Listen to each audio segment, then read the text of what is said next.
আপনি কেন খেলার মাঝখানে ঢুকে গেলেন, আমার গোলটা নষ্ট করে দিলেন। দেখতেছেন না আমরা বাচ্চা পোলাপান গুলো এখানে খেলতেছি। কে বাচ্চা কাচ্চা? বাচ্চা কাচ্চা মনে করো? আমি তো আরো ভাবলাম যে এইগুলা তোমার বাচ্চা কাচ্চা, তুমি ওদেরকে নিয়ে খেলতেছো। এইগুলা আমার পোলাপান?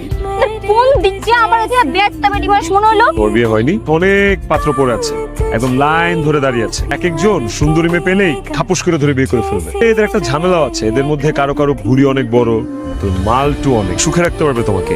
তুমি যদি এখান থেকে হ্যাঁ বলো, আমি তাহলে ওখানে ওদের সাথে কথা বলবো। বলবো বিয়ে করবো? ওই মেয়ে, আপনার কি মাথায় কোনো সমস্যা আছে? আপনি জানেন আপনি কার সামনে দাঁড়ায় কথা কইতেছেন? এই গ্রামের সবচেয়ে সুন্দরী অবিবাহিতা মায়ের সামনে এসে আপনি এরকম কুপ্রস্তাব দিতেছেন? সুন্দরী মায়ের মানুষ পেয়ে নিজেরা সামলাইতে পারেন না, কথা বলতে কিভাবে একটা বাহানা বানিয়ে চলে আইছেন, আবার কুপ্রস্তাব দিচ্ছে আমরা দেখতেছ না?